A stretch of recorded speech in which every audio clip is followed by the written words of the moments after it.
So I wanted to give you a quick overview of the data format in the mEMA platform. We get a lot of questions about what does the data sheet look like, how does it come out the other end. So I wanted to just quickly show you both the data sheet and the survey editor. So you can see how in the survey editor, what you input converts to what comes out in the data sheet. So here we are in the survey editor. We're in one of our demo surveys. It's got multiple sections with multiple questions within each section. And let's go into this just basic question section. So I'm actually going to start with the second question down here. It's a simple single selection question. Which mobile platform are you using? And there's just two responses. They could be either using Android or iOS. So let me just click into this question so you can see how it's constructed. I'm not going to go into all the pieces of it here, but what's relevant to us when we're looking at how's the data going to come out are two things. Firstly, the analytics code. So this is going to be the variable label. This will be the column heading in the data table. So when we're looking to answers to this question, we'll look for this analytics code. Now each value, each response option, in this case two of them, also has its own code. So there's a way of viewing the data where we could just see the code. So in the cell for this person at this time answering this question, it would say either Android or iOS. Or alternatively, and more frequently, people choose to have a numerical value. So here you can see that you can change the numerical value of any responses that you add. And obviously you can add as many responses as you need. And you can give them each a value. And it doesn't have to be logical, 1 through 9. It can be whatever you want. So this is how you set up your question. You make sure that you've got an analytics code. And you make sure you've got both a value and a code for each of your responses. So let's go look at the data tables. I'm going to press this little icon to bring up a window. So I'm not going to go into all of the different options. There's multiple options on how you can create the data table, but I am going to check show local timestamp, and I'm also going to check show ignored, and I'll talk more about what that is, and then get data. And it's going to take a moment to just generate a data table for us. Okay, here we go. So here it's made a data file for us. Here it is. It's spit it out into an Excel sheet. So let me show you what each of these columns means. So essentially, this is the data table for the entire set. So anybody who's ever taken this survey, the mEMA demo survey, is represented in here. And you can see it's firstly organized by subject ID. So we've got no personally identifying information in the mEMA platform. We just generate subject IDs for each person. So you'll see here, this person here, which is one of our staff, has taken this assessment many times. So that identifies the person, and the data set is organized firstly by subject and then by time. So if we look just at this particular subject, number 2, we can see then that there's one row for each instance of the survey, and an instance of the survey is just basically a time point.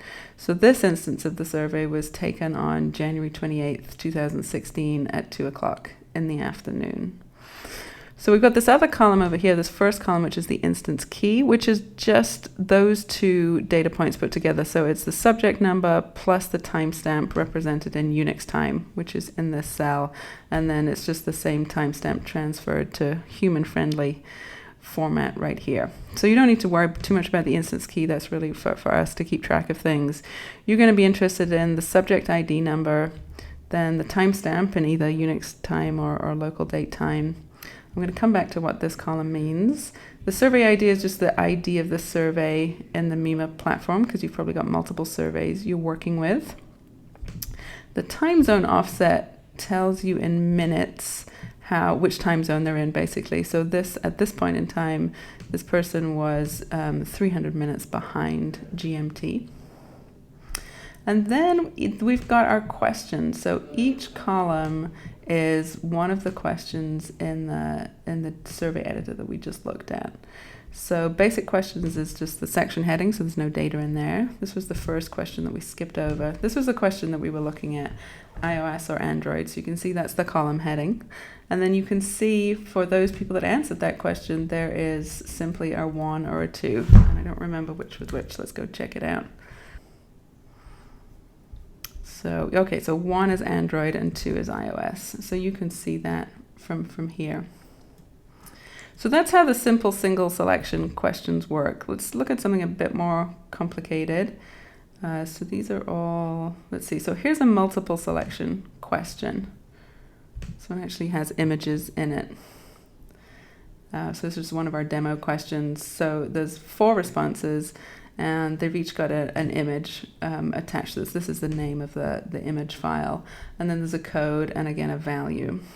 So let's go back to our data sheet, and then we scroll along, and here we go. We're looking for, these are our response options: rabbit, duck, hen, cow. You'll see here rabbit, duck, hen, cow. So in the case of a multiple selection question, where this is where respondents could choose as many of these as they want. They don't just have to choose one. In that case, there is a column for each of the possible options in the data table. So there isn't one column called multiple selection, which is actually the analytics code of this question. It's different. There is a column for each response. And then again, it has the same value. So in here, they've given a different value to each one. It could be that these are all value 1 because they're all going to show up in different columns. So you basically, if there's an entry in that column, so we know this person, for instance, chose 3 of them: duck, hen, cow.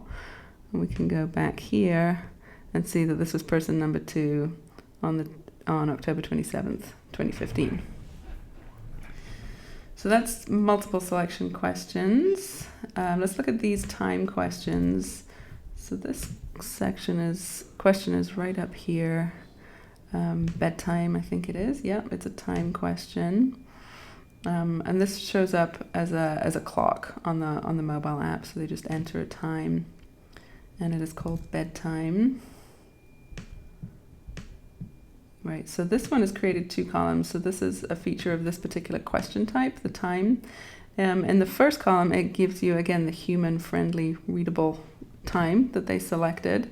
And then in the second column, it gives you the Unix timestamp, so that you, depending on how you want to work with your data, you have both. Okay, let's go find a different question type that we can work with here. Let's try sliders. So here's a continuous slider.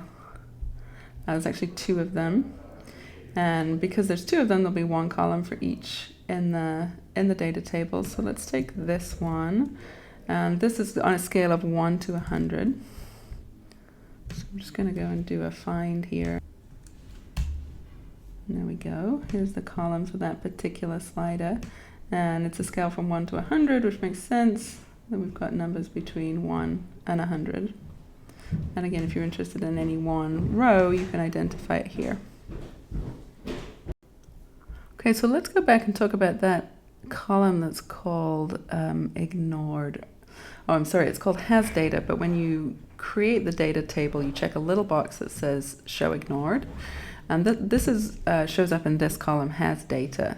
So basically what this is doing is giving you a row in the data table for every single scheduled instance of your survey. So say you had 4 instances going out a day, 4 notifications going out a day. Not every day everybody's going to answer all 4 of them. So by checking see ignored, you get a data file that gives you, it'll give you 4 rows per day per person, and it will indicate which ones were responded to and which ones were not. So here we've got true and false. So if it says true, it means there are data in there that they responded, at least to some of the questions. And if it says false, it means that the alert was ignored. So you would expect there to be no data in this entire row because it was ignored. So you can select to create the data sheet either with this column or without it. And if you don't check that see ignored boxes, let me just go back and show you so you remember. If you don't check that box, then you'll get a data sheet with only the rows and instances for completed surveys, not for missed alerts. So here's the little checkbox. Okay, we hope this answers your questions about the data format and how the data appears. If you have any other questions, please get in touch with us, let us know.